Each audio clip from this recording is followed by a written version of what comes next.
It's Wednesday, August 20th. This is The Warning. The American crisis is deepening, and a surefire sign of that is these trucks, the ICE vehicles. Protect the homeland, nothing about the country. I wonder when Trump intends to change it to fatherland and defend the culture. What culture would that be? What is the American culture? What does it refer to?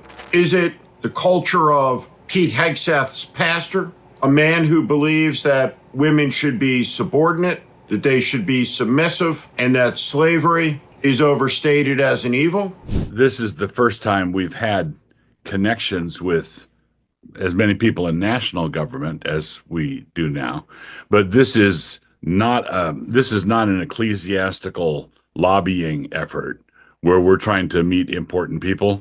We're trying to give some of these people an opportunity to meet with God.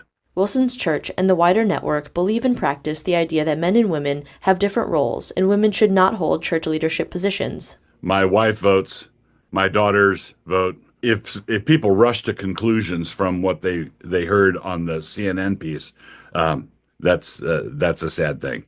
At the same time, I think that the 19th Amendment was a bad idea, and I had no problem with how Pastor Jared answered the question. I would support that. Our issue is not a problem with the enfranchisement of women. Our problem is with the disenfranchisement of the household. Is that the culture of the Confederate monument, the culture that venerates a traitor and a hero, Robert Lee, as a patriot, when in fact he was a cruel slave master?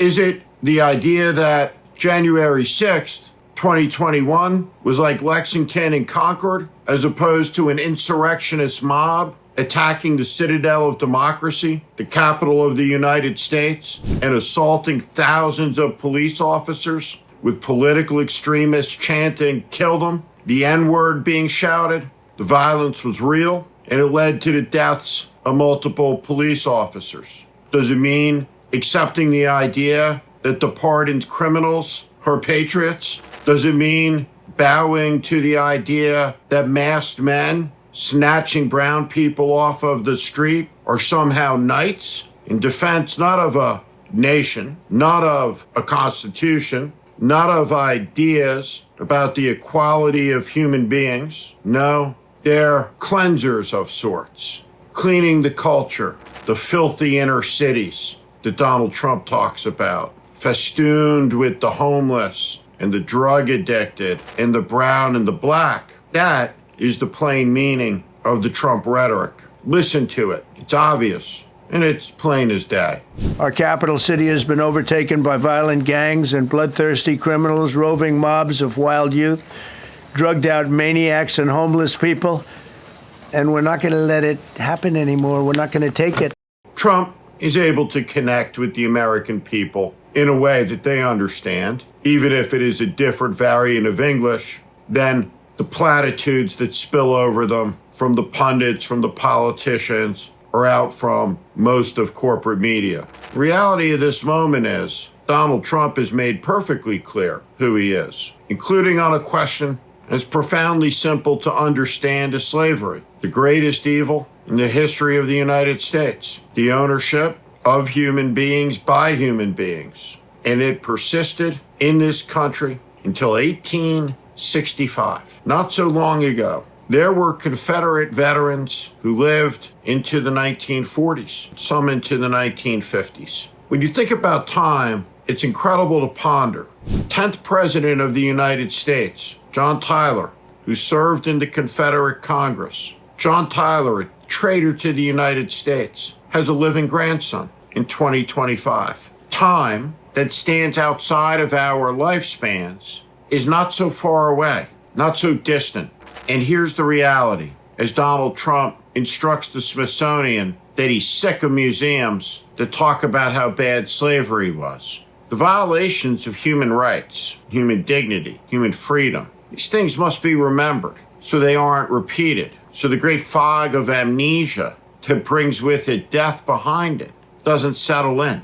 It's impossible to comprehend the United States without comprehending the United States enslaved people. And the United States had a great civil war that emancipated the enslaved people and gave birth to the third oldest political party now in the world, the Republican Party.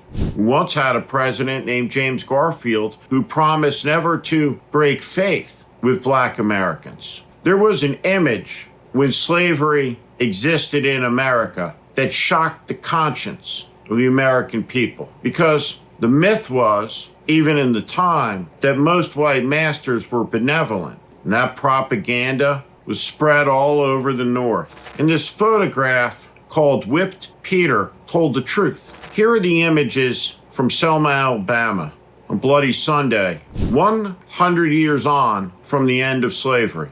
And here we are in 2025 with a fascist in the White House, putting the Confederate monuments back up, giving instructions to museums to gild the lily on the question of slavery. It was a good thing. He has a defense secretary who's a Christian nationalist, guided by an extremist pastor who believes, like Trump, that slavery wasn't so bad, and believes that women don't have any rights. They should be submissive, because that's what the Bible says. What Pete Hegseth and this sick pastor believe is that God is about domination and power. That's why they love Trump.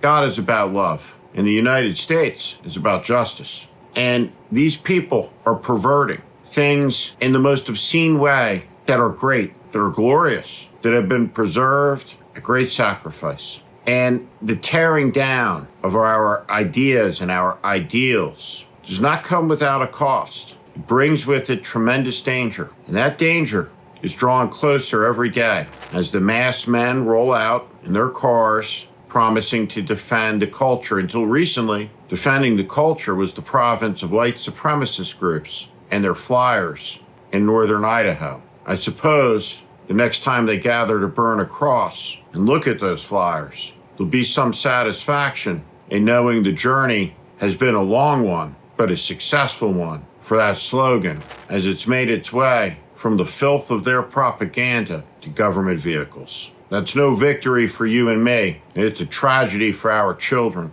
and it's a desecration of the sacrifices that have built the United States of America. But it's very real. And as was once prophesied and apocryphally attributed, fascism has come to America wrapped in the flag and carrying a cross. And that's warning enough, because these people keep telling us precisely what it is they believe and what they intend to do.